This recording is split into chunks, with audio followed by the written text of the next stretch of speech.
Bueno, pues solamente unas notas para rematar la exposición en vídeo de este tema, porque inevitablemente se me quedan muchas cosas que contaros, ¿no? Pero me parece interesante una cosa, una reflexión que de hecho puede ayudarnos a entender en qué ámbito nos movemos, ¿no? Cultural o artístico, ¿no? Y es que de modo característico, tanto según Dante como según Steiner, George Steiner, uno de los grandes teóricos de la tragedia, que no en vano tiene un libro llamado La muerte de la tragedia, lo pondré por ahí si queréis colgado en documentos. Pues tanto según Dante como según Steiner, que de hecho se apoyan en Dante, lo característico de la comedia, como os he dicho al principio, es que las cosas van a mejor. Es decir, que tenemos un final feliz. Ahí tenéis quién es el responsable, quién es el inventor de los finales felices que tanto daño han hecho. Porque de hecho, ahora no tenemos una comedia con dos M's, como la que planteaba Dante en términos medievales, espirituales, de tal, de que el mundo acaba bien porque acaba siendo redimido por Jesús. Nosotros no tenemos, al menos no todos, la suerte de creer toda esta historia tan maravillosa, pero sí que consumimos películas de Hollywood a cascoporro o novelas románticas o lo que sea, caracterizadas por su final feliz. El final feliz es algo inherente a todo este lado del atractor, ¿verdad?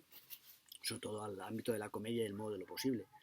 Mientras que el final terrible es característico de este lado. Evidentemente más terrible en la tragedia que en la novela, pero igualmente terrible. Y ahí pasa una cosa curiosa, y es que el final de la sátira, el final de la parodia, el final del absurdo, tampoco es que sea propiamente un final feliz, nos hace reír. Es más bien, no es que el héroe acabe mal, propiamente es que ni siquiera empieza el héroe, no llega a haber héroe prácticamente, aunque sea un sujeto problemático, no llega a encontrar con quién medirse. Quiero decir, Quijote se mide contra los comerciantes de Toledo, se mide contra los molinos, se mide contra los falsos gigantes en forma de cueros de vino, pero se mide con alguien, aún, aunque esos enemigos sean claramente contingentes. Pero el héroe de la parodia, qué sé yo, Lazarillo, no encuentra un enemigo alguno con el que medirse. Y su final es un final feliz, bueno, sí, acaba casado, cornudo, más o menos apañado, pero vamos, es que ni siquiera empezó. En todo caso, sí me interesaba que os quedara clara esta partición de final feliz, final terrible, porque nos ayuda a entender cómo para los modernos es tan ajena la noción antigua de tragedia. De hecho, por eso quería que vierais, y espero que ahora veáis, la versión esta de Antígona que subí al foro, en la cual es la versión esta canadiense de hace muy poquito, en la cual se intenta hacer una especie de traducción de la tragedia a términos contemporáneos, inmigrantes, bandas, etcétera, etcétera, que está muy bien lograda, funciona muy bien como peli, a mí me hizo llorar lagrimitas y tal, y espero que a vosotros también, pero desde luego en el final, spoiler alert, al final la directora no da con un final terrible, no puede darnos un final terrible. Y entonces, aunque no sea una peli de Hollywood, el final, siendo malo, bueno, tenéis que verlo, pero intenta conciliar. Y para los modernos es que es muy difícil catar esa desesperación absoluta de quien ha sido expulsado del mundo, como se sentirían Adán y Eva, o día después de haber sido expulsados por el ejecutor hipotecario de Dios, o como le pasa a Antígona, de hecho, en la tragedia antigua, ¿no?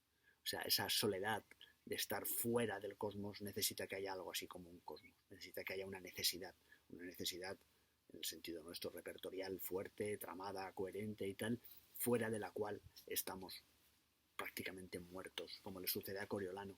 ¿Recordáis? Ha salido también por ahí. Coriolano, una de las últimas obras de Shakespeare, cuando se enfrenta a la plebe y necesita insultarle, dice, iros a casa, fragmentos, les llama fragmentos, es lo peor que se puede ser, un fragmento, una parte desgajada y perdida de un total, de un conjunto que o bien ya no existe o bien te ha dado la espalda, como pasa con el héroe trágico, ¿vale?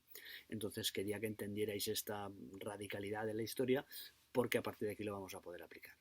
Ojo, a partir de aquí también podremos entender las diferentes formas de arte malo, como otras tantas seguramente apariciones de individuos ya no problemáticos, sino de individuos aproblemáticos.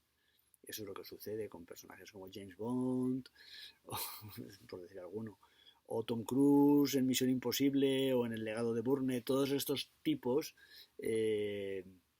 parece que son problemáticos porque han perdido la placa o les han quitado la pistola o les han suspendido temporalmente, pero vienen de un ámbito acoplado a problemático, ¿verdad? En el que son agentes secretos y tienen todos los recursos y tienen todo lo que queráis, tienen un momento de angustia, leve momento de angustia, e inevitablemente final feliz. Se acoplan.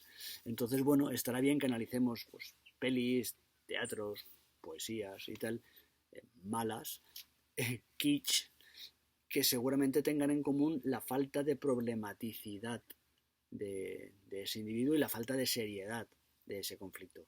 Todos los personajes que se mueven aquí, incluso los de la comedia, en el modo de lo posible, son personajes problemáticos y son personajes como que tienen que van en serio. Un ejemplo, de hecho, la comedia en el sentido de Dante o de Shakespeare es un género que tampoco nosotros tenemos muy calado, si os fijáis. Somos demasiado irónicos, demasiado cínicos, tendemos muy rápido a irnos a esta parte o a esta, ¿no? A la contingencia o a la imposibilidad. Pero fijaros que lamento ser pedante, pero es el ejemplo que viene a la cabeza en Enrique V de Shakespeare, el que hace el discurso de San Crispín, cuando dice nosotros pocos, felices pocos, banda de hermanos.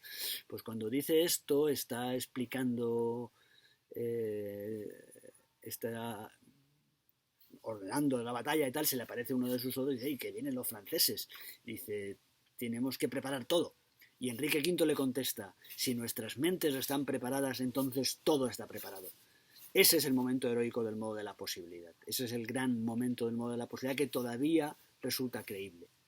En cambio, cuando Spider-Man o los superhéroes estos y tal y cual, o el mago pop, te dicen que todo es posible, como que ya no cuela, como que hay una problematicidad ahí.